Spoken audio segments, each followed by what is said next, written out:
طيب، بسم الله الرحمن الرحيم. الحمد لله رب العالمين والصلاة والسلام على المرسلين نبينا محمد وصحبه أجمعين. أشكر جميع من هو موجود معانا هنا اليوم.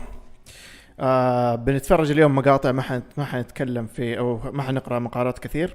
حنبدأ بمقاطع. طبعا بما أني أنا شفت إنه تيدكس من الأشياء الرهيبة اللي موجودة في الحياة، فنحن ممكن نتفرج مقاطع في تيدكس وممكن نعلق عليها حسب ما تقتضي الحاجة.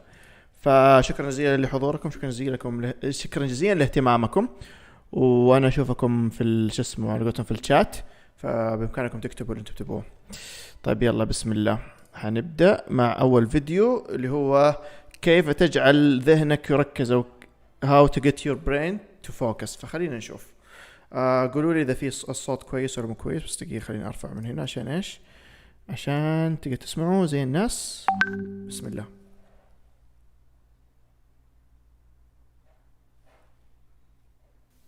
A few years ago, I began to observe something in my own behavior that made me a bit uncomfortable.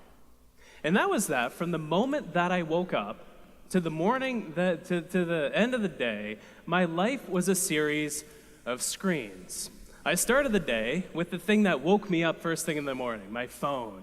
And so I sat there in bed watching various cooking videos on Instagram and bouncing around between a bunch of different applications. But then it was time to get out of bed and cook breakfast. And so the thing that I focused then on, in addition to the omelet in the pan, was the iPad that was right next to the oven. And then it was time to do some work. And so I went to a different screen, which was attached to another screen itself, all the while this little devil on my wrist was tapping and beeping and blooping and distracting me as I was trying to get important stuff done. But there was one particular offender out of all of these different devices that I wasted more time on than anything else. That was this dastardly thing, my phone. I could spend hours on this thing every single day. And so I decided to essentially, for all intents and purposes, get rid of the thing for a month. As an experiment, I thought I'm going to live on this thing for just 30 minutes every single day at a maximum. And so this is the amount of time I have for maps. This is the amount of time to call my mother. This is the amount of time that I have for everything that I could possibly want to do, to listen to music, to listen to podcasts. And I observed what happened during this time. It took about a week to adjust downward into a new, lower level of stimulation. But once I did, I noticed that three curious things began to happen. First, my attention span grew. It was like I could focus on things not effortlessly, but with much more ease than I could before this experiment started. In addition to this, though, as I was going about the world, and especially when my mind wandered a bit, I had more ideas that my mind arrived at. And on top of this, I had more plans and thoughts about the future. Getting rid of one simple device led to these three effects. Why? Noticing this a few years back led me on this long journey to get to the bottom of what it takes to focus in a world of distraction. I pored over hundreds of research papers from front to back. My office, I don't know if you've ever watched one of those crime shows where somebody's solving a murder, and so they have this big Bristol board and there's string attached to papers, attached to memos, attached to newspaper clippings. This is like what the state of my office was. I flew out to meet experts around the world who study focus. I conducted more experiments. شايفين هذه الدائرة اللي هنا في النص؟ ما أدري إذا أنا غلطان ولا، بس إنه الظاهر إنه ممنوع يطلع عنها وهو ما يطلع عنها. معلش كذا بس تشتيت بسيط، بس إني هذا الدائرة في النص الظاهر هو ما يطلع منها. عموما ما هي مشكلة، بس إنه هذا الكاتب أو هذا الشخص برجع مرة ثانية لأنه في كتاب اسمه التركيز الفائق، الظاهر هو اللي كتبه، بس خلينا نشيك عليه. فمعلش عفوا قطعت حبل الأفكار ربما. خلينا نرجع نشوف. Attached to memos, attached to newspaper clippings. This is like what the state of my office was. I flew out to meet experts around the world who study focus. I conducted more experiments on myself until the point I had 25,000 words of research notes about why this is the case. How does technology influence our attention and our ability to focus. I want to start with the attention spans that we have. This is how we pay attention to the world around us and how much control we have over our focus. The research around this particular area is fascinating. It turns out that when we two work in front of a computer, especially when our phone is nearby, we focus on one thing for just 40 seconds before we switch to doing something else. And when we have things like Slack open as we're doing some work, this lowers to 35 seconds. But the reason that this is the case is not what we might think after looking at the research. We think the problem is that our brains are distracted. But after looking at the research, this is what I've come to know as a symptom for the deeper problem, which runs much more deeply. It's the root cause of this distraction. It's not that we're distracted, it's that our brains are overstimulated. It's that we crave distraction in the first place. Our brains love these tiny little nuggets of information and social media and email and these things that we do over the course of the day. There's even a mechanism in our mind called the novelty bias, by which our mind rewards us with a hit of dopamine, one of those wonderful pleasure chemicals, the same one that we get when we eat and order a whole medium pizza from Domino's, the same one that we get when we make love. We get that same stimulation when we check Facebook. We get this dopamine coursing through our mind, and so we not only crave distraction, but our mind rewards us for seeking out and finding distraction in the first place. So this is the state of our minds today. We're at this hyper-stimulated state where we bounce around between these bunch of different objects of attention that are very, very stimulating for our mind. And so I thought, okay, if the phone had this impact on my attention span, what if I lowered how stimulated I was even more still?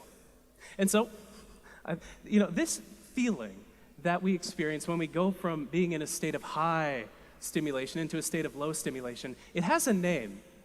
That name is called boredom.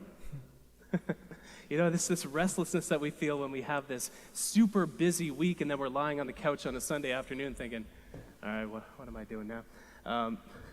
So I challenge. والله مع نتفليكس مع هذه الأشياء ما عاد في واحد يصير زهقان، لكن حالة الزهق هذه إنه الواحد ما يسوي له شيء أحسها حلوة نحتاجها. I put out a call to the readers of my website and I asked them, what is the most boring thing that you can think of doing? I'm going to make myself bored for an hour a day for a month.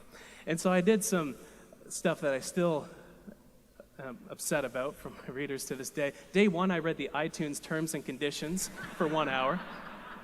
It's actually shorter and more readable than you might think. Day four, I waited on hold with Air Canada's baggage claims department.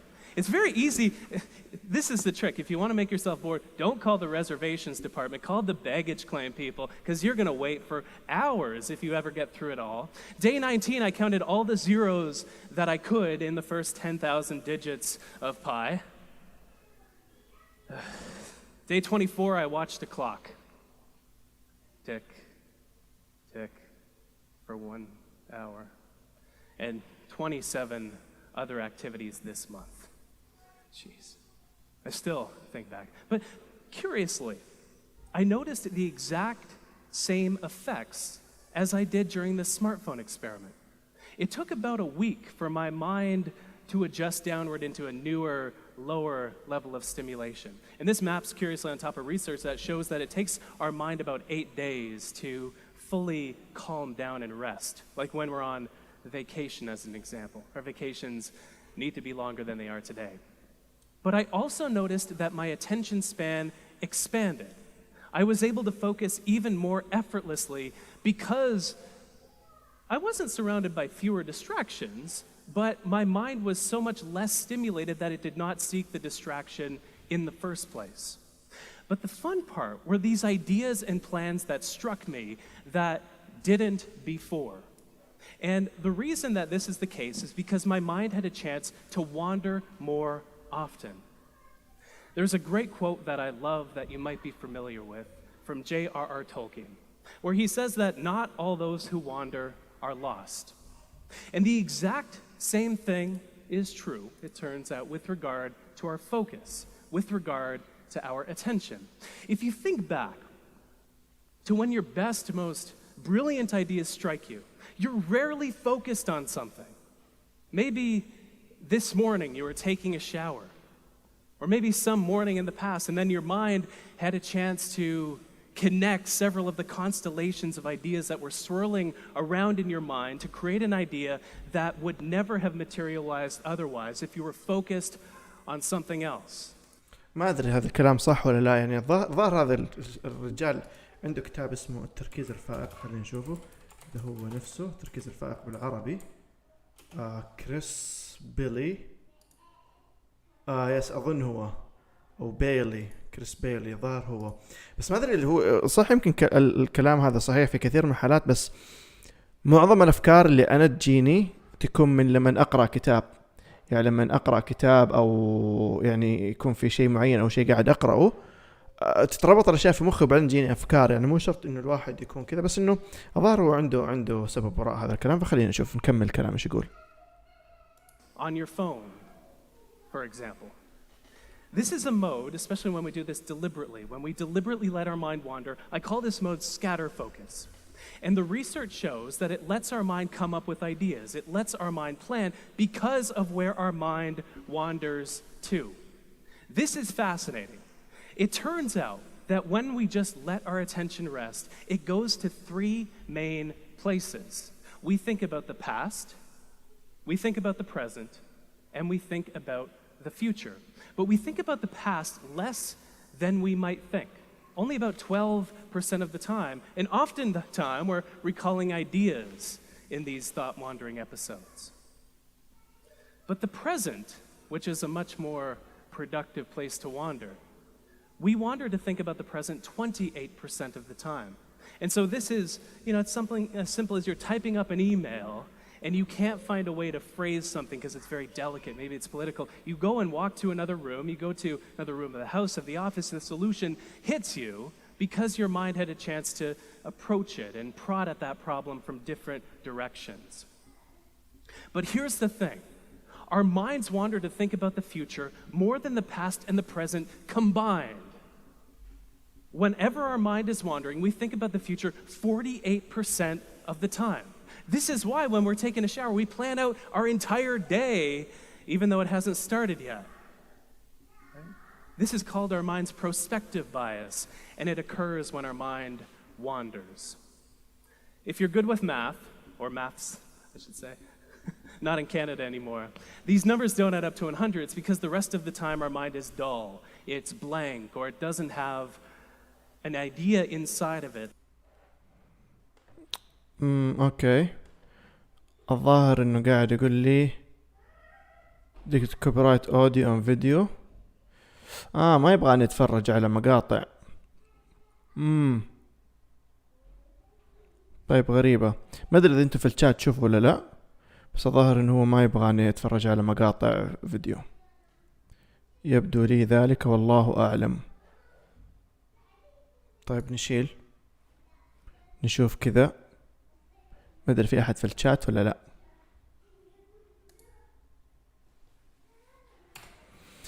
اوكي، ما يبغون نتفرج على هذا الشيء، فخلينا نسوي اند ستريم.